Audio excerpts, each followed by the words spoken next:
wait, it's only 9:29. I think we should kill 30 seconds before we start. What do you think? Trivia question time? I got one. I know you do. You know what? You want the good news or the bad news about the trivia question? Is Herb Brooks the answer? Casey wasn't in here for that one. I forgot the name of the coach for the 1980 U.S. Olympic hockey team that won the gold medal. And I said, as soon as I turn off the microphone, I'm going to remember it. And I remembered Herb. I could see Kurt Russell played him in the movie. Yep. And then as soon as I turned off the microphone, Herb Brooks, there it was. Yeah, and I called him Mike Brooks when you asked me. So anyway, all right, it is now 9:30, so let's kick this off here. Let's get ready to rumble! Yes, it is KCIM Sports Rewind time. It is Sports Director Jeff Blankman, Assistant Sports Director Casey Miners. I'm John, hanging out here for the next half hour. Talking a little sports here. Where should we begin today? We were discussing off air the new Iowa offensive coordinator. Boy, once they announced that, the sun came out, the birds started to sing, the answer to everyone's prayers, and I don't even know who the guy's name is. Iowa fans, when it was announced, I don't think we're very happy about it. I mean, they had a chance to get... What's the guy's name, first of all? Tim Lester. Tim Lester. He was an OC at Syracuse, and then went and coached at Western Michigan. Yep. Eventually got fired because he couldn't follow up what P.J. Fleck was doing. And then he went and was an offensive analyst with the Packers last year. Yeah. So, I mean, I think it's a good hire if you look at it. Is it a good hire, or is it as good as it can be under Kirk Ferentz? I think it's as good as it can be under Kirk Ferentz because, I mean, for everybody that thought that Iowa was going to go out and get a splash offensive coordinator hire, I think you're crazy. I think everybody was set on, and I'm drawing a blank on his name. The Duke guy. Well, I think everybody was set. No, I think everybody was set on the kid that played at BV that was at Washington that's going to go down and be the OC at Alabama. I don't think I don't think he ever looked at it, but I think every Iowa fan late in the season's like, Washington's on a tear. This guy played at BV. He's an Iowa kid. We've got him. He's coming home. He'll be the next head coach. And then when it didn't happen and you get a guy that most people probably had never heard of before, the Twitter and Instagram and the haters that love to be able to spew their stuff came out. So they said, we don't know this guy, we're ignorant, so we're going to blast him. He's not good. And that's what happened. Because a lot of people look at his last year at Western Michigan, he had like the 110th offense in the country, and one thing I don't understand people either is they were upset because, well, how do we go out and get a failed, in their eyes, a failed MAC coach? Right. He had a winning by the way, he had a winning record at Western Michigan, and he had to follow up what P.J. Fleck did. Right. I mean, P.J. Fleck did incredible things at Western Michigan before he went to Minnesota. It's tough to do that, and I think 5 out of the 6 years he was there, they had an offense that ranked number 1 in the MAC and was top 35 in the country. Right. But because it was a MAC offense, people don't think his style will translate to what the Big Ten's doing. But I'm sitting here thinking, it's not, to me, when I'm looking at a coordinator, it's not the players that are around him, just because he didn't have all-time star talent players in the MAC. Just because he was a failed MAC coach doesn't mean he's not going to be successful in the Big Ten. It's the system and the style he runs everything, and he coaches it. You would think that it would be able to, with better players essentially at a Power 5 school, the offense would still work. That's my thoughts. Yeah. I think the only way you get more hate for somebody is if they announced Taylor Swift was going to be the offensive coordinator. I think that's the only way you get more hate for somebody. There's a certain base of people that would lose their marbles if that ever happened. I would laugh so hard if that happened, too. By the way, I mean, the offense should be better just for the fact they now have Caden Proctor. They have a great tackle to build that offensive line around. Might not even play tackle right away. Yeah. So, but is he going to be eligible? No, I'm kidding. I think you know where I'm going with that. Yes, but I think he'll be eligible. But there is supposedly now some kind of inquiry into his Iowa's comments. Probably going to get. But I think because Iowa get a slap on the wrist, Iowa reported it themselves, and it wasn't. It was only a text message, so it's not. I don't think. Tampering, messaging him during the season. Come on back home for that. But I mean, the offense. How's it going to look different under this guy? Because they're sure as heck not going to. The quarterback is What's McNamara. There you go. They're not going to let him run around. They're not going to do him. He's not going to run the football at all. So he's going to be no threat doing that. He's going to have to throw it. And how vastly different can the pass game be? Well, I think McNamara, after having an ACL tear and then knee surgery at Michigan, I don't even know if he can run. I'm going to have to wheel him out there for an offensive series. But I mean, under Lester, if you look at his offense, I went back and I watched some Western Michigan games. He runs an RPO, which I really, and today's college football, right. If you can do that, your offense has a chance to be very successful. And he uses the slot a lot. Caleb Brown came on late at the end of the year, so I think that's good. I think he's going to be poised for a big year. I'm not saying he's going to lead the nation in receiving or anything like that, but I think he can do better on what he did last year. One thing I think it's going to be interesting and what Lester's going to have to adjust to is the way Iowa uses tight ends. Right. He didn't use tight ends at Western Michigan, and now with Luke Lachey back there in the offense, I think that it's going to be interesting to see how he kind of works that in as well. And I think Iowa really has a very, very good group of running backs. I don't think they're great, but they have three guys that they can really rely on in the backfield, and I think that's going to help them as well. As long as you got a line, you got running backs. Their offense can't go anywhere but up. Exactly, that's true. So. But they're not going to be allowed to be aggressive, in a lot of plays because it's complementary football. Right. Don't put your defense in a bad situation, and it's always better to punt rather than to put your defense in there. Right. I know Kurt came out and said what we do is what we do, but I wouldn't be surprised if we're different on offense this year. I think they need to be. I think Lester's going to have more control than what people think, really, because I mean he knows how to throw a vertical pass. So he knows how to throw it downfield, not sideline to sideline, like what Brian was doing. But and I think the RPO game is something that Iowa's never used, and I think it's going to be something that can really help them this year, especially with because I mean typically when you run the RPO, they're not like deep down the field passes. They're slants. They're stuff to the outside, and I think that they have the receivers that can go win the football one-on-one, and I think that's going to help them out a lot. Yeah, well, in Iowa, it wasn't always the way they were offensively. They've had better offenses, with Kirk's style in the past, and I do think, like I said, it can't get any worse, and stuff. So you definitely expect them to get a little bit better this year. So. One more thing, I will say this. For the people that think we're going to be a juggernaut on offense, you're going to be wrong, too. All right, we're gonna save all these comments and replay them in about 6 months. Yeah, I mean, I expect Iowa to be better, but it's not going to be. We're not going to jump from 100 and something, 131st to 50. It's not going to happen. No, you just need an offense that's in the top 100. Oh yes, if we can, I told us that if we can average about 25 points per game, we should be fine. That's what I think. Yeah. All right, I'm going to get you the trivia question here real quick. The good news is it's not going to be an 11-part answer. Okay. The bad news that was actually the easiest one we've had. The bad news is it's a 12-part answer. So it's what 12 NFL franchises have never won a Super Bowl. There's some gimmies in there, obviously. And we'll do this at the end of the program. Yep. But 12 franchises in the NFL have never won the Super Bowl. Who are they? Simple as that. Okay. I think it's a pretty obvious one. Yeah. I'll have to do a little thinking. You just got to remember all the teams now that are in the divisions. Yes. 30 teams, 12 of them haven't ever won. Anyway, Super Bowl, what do you guys think about that coming up? KC, 49ers? Are you looking? You just had a pained look on your face, Jeff. If both teams could lose, I'd be happy. I don't really dislike either team. I guess I've always felt a little bit more of a connection to San Francisco. So if they win, I'm happy. There's a part of me as not a Chiefs fan that's tired of the Chiefs a little, but if they win, I don't really care.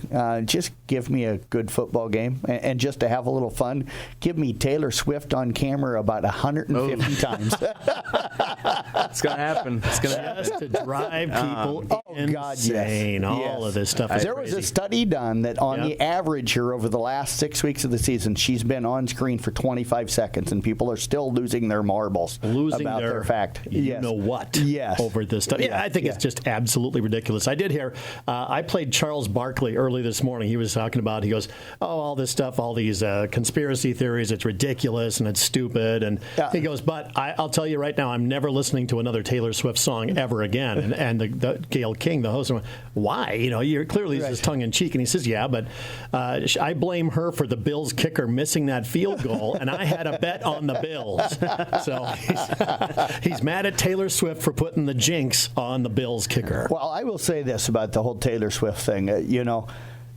I saw an article the other day that I read where a dad was like, I could never get my daughter to watch football. Mm-hmm. Taylor Swift started becoming a part of the NFL with Travis Kelce.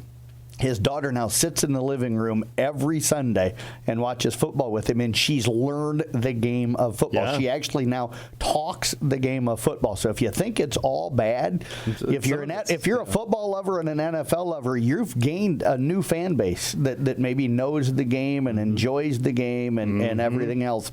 So move on and get over it. Yeah, exactly. Yeah. And now the ratings are through the roof. They are. Absolutely. 38.5 million are tuning in for games on average.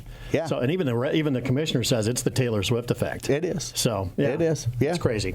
All right, so let's get back down to local sports here. Girls State Wrestling Tournament. Congratulations once again. You guys did a fantastic job. Casey setting up the stuff behind the scenes and getting the commercials all ready to go back here. Yep. Jeff, you were on site with, I'm sorry you had to spend that much time with Jeff Hunold, but I literally hardly saw him. So, well, hey, that's good news. You did. Poor Bill Kane. Yeah, just saw him at night. Yeah. Back at the hotel. So, tell us how everything went. I think everything went well. We had a little glitch at the end of day one on the first session, but got that figured out after that, and we were fine. But for the girls, I think if you ask them, they're going to be happy with how they did, but also disappointed. You have 8 girls that qualify, and you only get one into Friday, so 7 of them saw their seasons come to an end. And there was quite a few that were down there last year that wanted to get into Friday and on the medal stand, and that didn't happen for them. So, you could tell, and Evelyn Kramer was really disappointed. She wanted a medal. Avery Burks was disappointed. Emma Daniels, I think, was okay, but disappointed. Julia Caney got to the exact same spot that she did the year before and would have liked to have gotten, a little deeper into the tournament. I think they all felt like they wrestled well and stuff. It's just, when you get down there and they don't get to the next day, I think for them, they were disappointed, if that makes sense. I think they were happy with the way they wrestled, but disappointed that they didn't get further. And I will say this, I think a lot of them are disappointed they didn't get to Friday, but it's also with the girls wrestling now being like a new thing, it's really tough to get to Friday. I mean, they had to wrestle four or five times just to get to Friday, and you had to win 2 or 3. And you talked to Bill Kane and Honold about it, both guys that wrestled and both guys that, Bill coached and stuff, and they're like, it was a bloody whatever day it was at the old state tournament back when they wrestled, and they're like, it's really hard on your body to wrestle that many times in a day, and they're hoping, it sounds like what the state's going to do next year is we're going to be split into 2 class sizes. They're going to add probably a day to the state tournament. So that makes sense. I mean, with the participation numbers expected to go up again. Well, and that way you also don't see kids having to wrestle 4 times in a day. And you had some kids that would have maybe had to wrestle 4 to 5 times on Friday, depending on how they would have done and everything through the wrestlebacks and everything. And that's a lot of work. And some people will say, well, they do that on Saturday tournaments.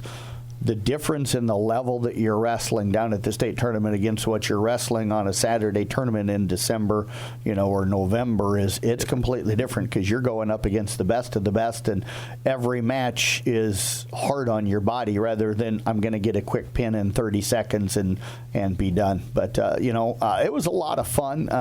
I thank all of the girls.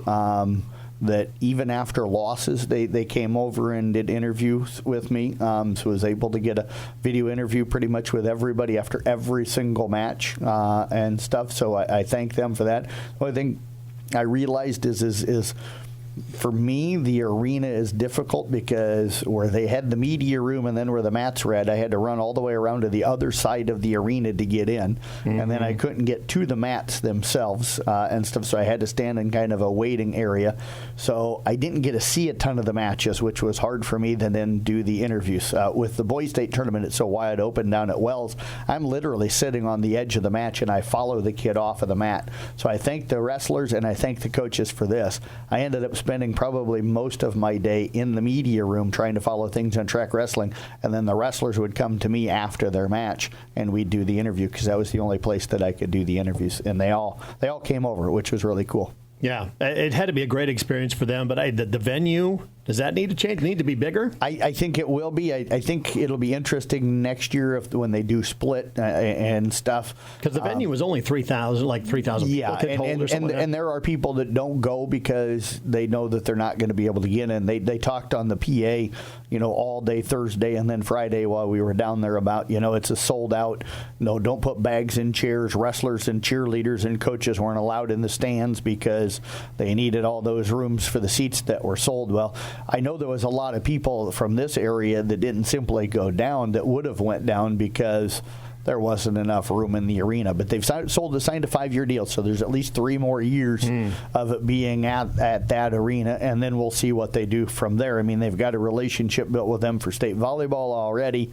They've had state wrestling there now 3 or 4 years, with the non-sanctioned ones ahead of this. So it'll be interesting to see if they keep it there. I do think it'll help when they go to 2 different classes and add an extra day. But split it up easier. But I do think that arena is really small, and as long as this sport, which I think is just going to explode in size, I think you're going to have a hard time getting everybody in that wants to be in on a regular basis. So I think splitting it to 2 classes is going to help with, because you're not going to have, every parent from every school there at one time. They're going to split it up into sessions. Well, and they did that here, but I'll tell you this is that we went after the first session on Thursday. We grabbed a meal at one of the restaurants, and what I like about that place is, man, you walk outside and there's a ton of restaurants that are within about a mile of the thing. It's easy to walk to things. But we were talking to some parents, a husband and wife that were from Monticello, and they're like, yeah, our daughter made it, and we brought 15 people just in our own family, to watch, between kids, aunts and uncles, grandparents, and everything else. They had 15 people just to watch that one wrestler, and she wasn't the only one from that town. So, wrestling's different than basketball in the fact that, basketball, you're bringing, the whole town comes for the most part, especially the smaller towns, but it's just those communities. When you think about wrestling, it might be 70 different schools that have somebody wrestling, and if you've got 3 or 4 kids, they're going to bring probably an average of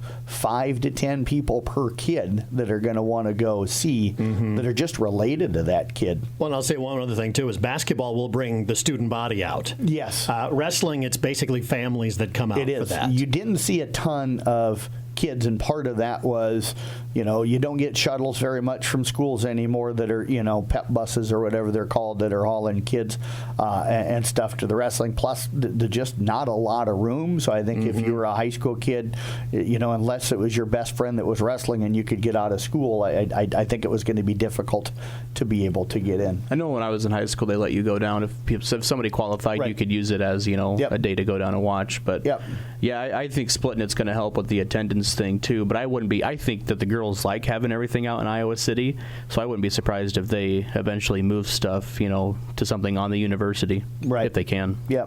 I'll say this too. I think the girls, if they split it into 2, the girls will have much more of a chance to enjoy the experience of going there instead of, man, you're there at every session, you have to wrestle, you have to do everything. You're like, oh, we're going to have a session off, we can just go hang out and relax a little bit, enjoy the fact that you're at the state wrestling tournament like the boys can, or the basketball teams can. So that's going to be a much needed improvement next year. And then I think the other thing too that, talking to the girls, they had that session Thursday morning, and then you had a 3-hour break before the next session, and most of them wrestled twice, and then they had to come back and wrestle 1 or 2 times on Thursday night, and they were like, man, we just wish that they'd went all the way through, like a weekend tournament does, where that wasn't that break, because, you sneak off and you get something to eat, but you kind of relax a little bit, and then you got to get your body, back into going that, again, and that's your not always become easy, lead. and stuff. So it'll be interesting to see how they tweak things. But it's the second year they've run a sanctioned one. Yeah.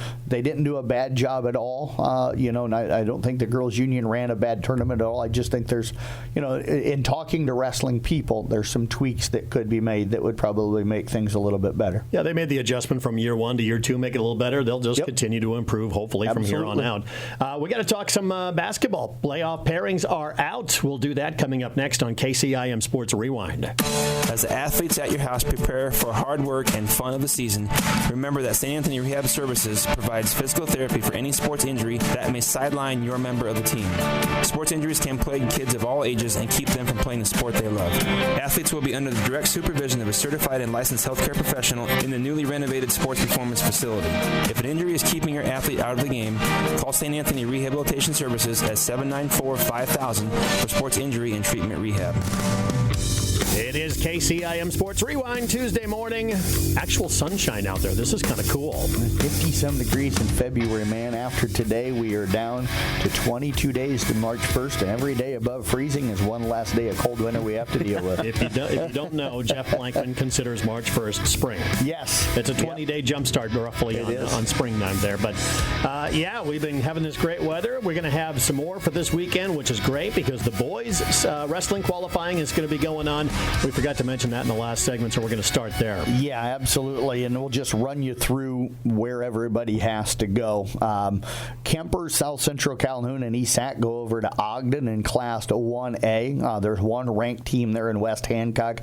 They've got 5 wrestlers in the top 10 right now. ESAC and Ogden each with 1. Kemper had 1, and he dropped out, which was a little bit surprising. SCC's got 1 too, don't they? No. Brock dropped out as well. Yep. So Coon Rapids Bayard, they go down to Riverside. There's no ranked teams there, and there's a total of 4 ranked wrestlers at that district. Carroll Tigers and Audubon both go over to Glenwood. Some people are like, Audubon in that district? Well, means they've got Exira, Kern, Kimball, and ICAM Manning and Coon Rapids Bayard all apart.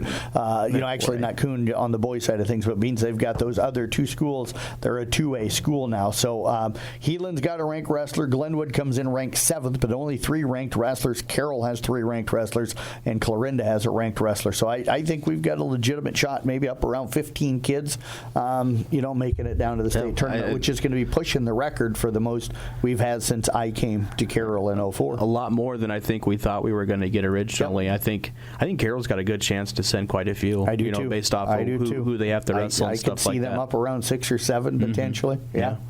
So, how about placing at the state wrestling tournament? I mean, are you looking at potentially 15 kids down there? I mean, do they have good chances to make to the podium? That's hard to judge until you see the Well, you're the expert. You should know. You guys, come on. Yeah. You're disappointing me. I think we have definitely kids that can wrestle Saturday, and I think we've got a few kids that would have a chance to wrestle on Saturday. But until you see the matchups and who they have to go through, the state's done a better job over the years of doing it with the new seating stuff that they use.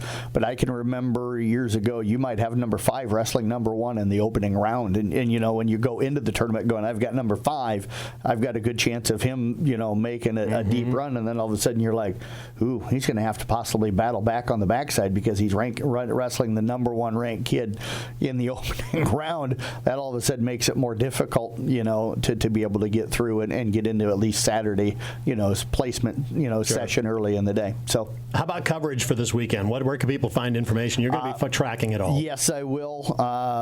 Casey and I think, are both going to be doing it. We'll get you updates here on all 3 of our stations. What time's Iowa State start Saturday? Do you know? They are at noon. At noon. So you'll get updates on the 2 FMs then. Hard to slide them into the basketball game. But that'll last till about 4 o'clock here. Yep. And then as soon as the basketball game's over, we'll get some updates. But we'll update on all 3 of the stations.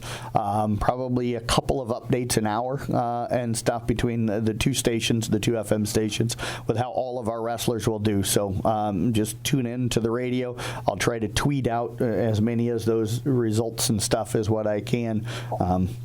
That's what I've been able to do the last few years. So we'll get all those updates, and then at the end of the day, we'll get a Brinks Exterior Sports report typed up that will let you know who's going where. The only problem will be, and we hate to say this, is that we do have basketball playoffs on Saturday night. So at some point during the day, we're going to have to pack up and head to where our basketball broadcaster at.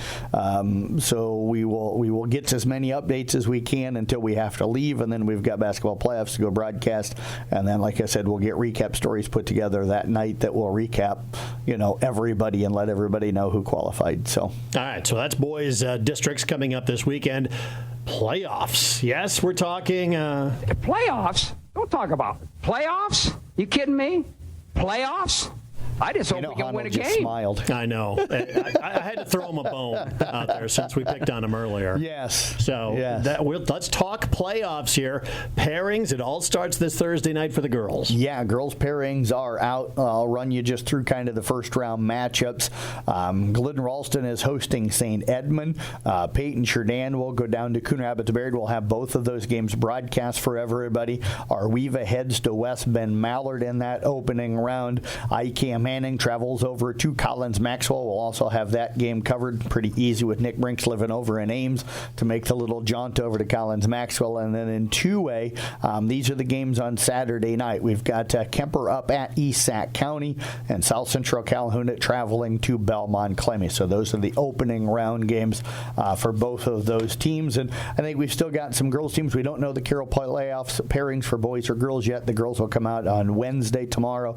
Boys hopefully late this week or early next week. Hopefully it's not. I really like what the association does. The only thing is I know they took a little heat yesterday, and kind of understandably so when you're on this side of it, not us. But when you're a school and all of a sudden you find out on Monday late afternoon that you've got to host a playoff game on Friday night, not always easy to find a bunch of volunteers and stuff because you weren't originally scheduled to have a game that night. So it just seems like there was a really short turnaround, and I even heard some coaches go, trying to get prepped for a first round game and only having a couple of days to get film and watch film and get prepped and stuff is not easy. I think they wish they'd had a little bit more time.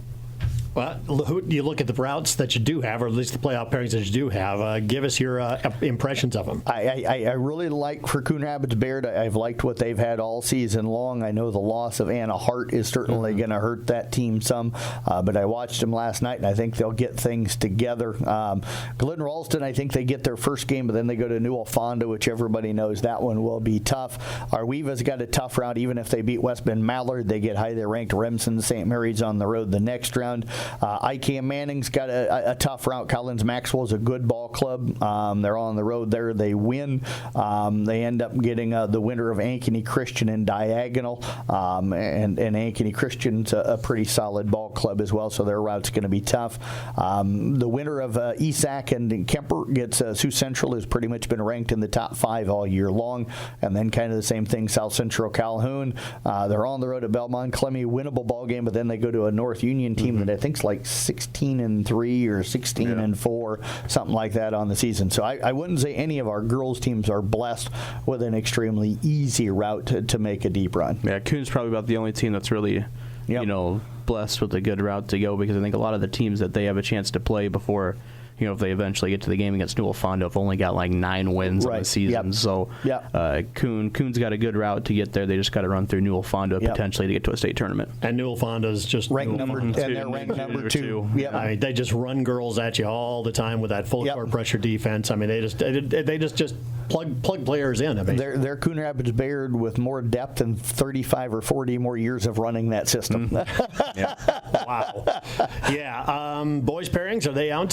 Everything except for Carroll High. Here's the opening round matches. These came out yesterday at about 3 o'clock, so we kind of scrambled to get those put together before I went down and did my game last night. Arweva, they open up on Monday, February the 12th against Alta Aurelia at home. They're the 4 seed in their region, in their district. district. They're in District 1. ICAM Manning is home to West Monona in District 2 again on Monday, February the 12th. Those two are in the same sub-state. Peyton Cherdan will play Friday night. They are hosting Woodward Academy. Win there, they go to top 5 ranked Madrid in the second round. Glidden Ralston travels to Camanita. They know them well. They're in the same conference. That will be on Monday, February the 12th. Coon Rapids Bayard is home to Griswold on February the 12th, and Audubon travels to Panorama on February the 12th. That's Monday. All 4 of those schools, Peyton Cherdan, Glidden, Coon, and Audubon, all in the same district. In Class 2A. I think we're going to get a really good matchup in that district final. But Kemper gets a bye. They get the winner of Friday's game between South Hardin and West Marshall. Kemper will host that game on Thursday, February the 15th. South Central Calhoun also gets a bye in that exact same district. They're 1 and 2 seeds. They'll play the winner of Eagle Grove against Southeast Valley. They would host that game on Thursday, February the 15th. And then you could get Kemper against South Central Calhoun on Tuesday, February the 20th, which should be a really good game. East Sac County's in District 15. They get a bye in the first round. They'll play the winner of Manson Northwest Webster against Greene County, which will be played on Monday. Next Monday, they'll play their game at home on Thursday, February the 15th. A win there, and they advance into a potential matchup with top 5 ranked Underwood, which I think should be a pretty good game. So that's kind of the matchups right now on the boys' side of things as well. Your impressions, Casey? Anybody got I think whoever Kemper or South Central Calhoun probably comes out of that district going to run into a really good, I think, an underrated Grundy Center team. Agreed. Grundy Center can throw size at you. Yep. And that's the one thing that Kemper and South Central Calhoun doesn't have a whole lot of. Yep, absolutely. But I think we have 4 boys teams, 5 maybe, that are poised to make really good runs. I like the way ICAM Manning's playing right now. Coon Rapids Bayard could make a deep run. Then you throw South Central Calhoun, Kemper, and East Sac County into that mix. The tough thing for South Central and Kemper is they'd have to play each other in a district final. But so one of them will end up falling there. But I think we've got 5 teams on the boys' side. I would have thrown Arweva into that mix, but a couple of I think Alto's going to be a tough, and that's going to be a tough matchup for them in the opening round. Yeah. Yep. Well, we haven't had that many really with good chances in the playoffs for a number of years. Yes. Our boys this year have been we've been fortunate with really good basketball play in the boys this year. Yeah, we've got some really, really good teams on the boys' side. And when do we find out about Carroll girls and boys? Carroll girls are tomorrow. Carroll boys, I'm hoping by the end of this week, but probably more than likely the first of next week. So probably Monday of next week for the Carroll boys. So that's what's going on there. All right, trivia time. 12 NFL franchises have never won the Super Bowl. How many can you name here? And if you could go alphabetically, that would be great. No chance there. I'll try. I'll say Atlanta. Falcons. Yep. Carolina, Jacksonville. You said Carolina, the Jags. Yes, that is correct. Minnesota. The Vikings, Casey. Yep. Lions. You took the ones I already knew. Did you say the Panthers? No. Yes, I did. Yes, I did. I said Carolina. Yep. Lots more to choose from. I know. Jeff took the ones Houston that I knew. Texans. The Houston Texans. Tennessee Titans. Yep. How many do we have left? 5 left. Okay. I was going to say the Jets, but I know they won. They won Super Bowl 3. Buffalo hasn't won one, right? Buffalo has not. No. Yeah. Team that was in the Super Bowl pretty recently. Got to run through the divisions. Yeah, me too.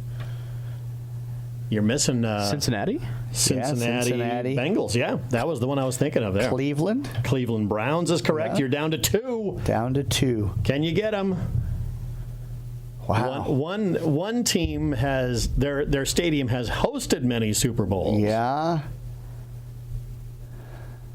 I'm trying to think by state. Would it be the Chargers? The Chargers are one of them. You're down to 1. They've been in the Super Bowl several times. But, and this last one is a Southwestern team. Southwestern. Okay, so it's not Arizona. It's not the 49ers. Wait. The Rams just won one. I'm trying to think who's down in the Southwest. You just talked yourself out of it. Sure it's not Arizona? Arizona. I said Arizona right away. Oh, did you? Yeah, I came back with Arizona after. See, you were going too fast. You didn't do it in alphabetical order like I tried. I went Atlanta and then Arizona. You can't go that fast. I'm not that speedy. So there you go. There's all the 12 teams that have not won NFL Super Bowls. The Bengals, the Bills, Browns, Cardinals, Chargers, Falcons, Jags, Lions, Panthers, Texans, Titans, and crushingly my Vikings. There you go. That is KCIM. What's that? Surprised you threw that in there with the Vikings being on that list. Hey, I'm used to heartache and pain. I have been a lifetime Vikings fan. So that is KCIM Sports Rewind.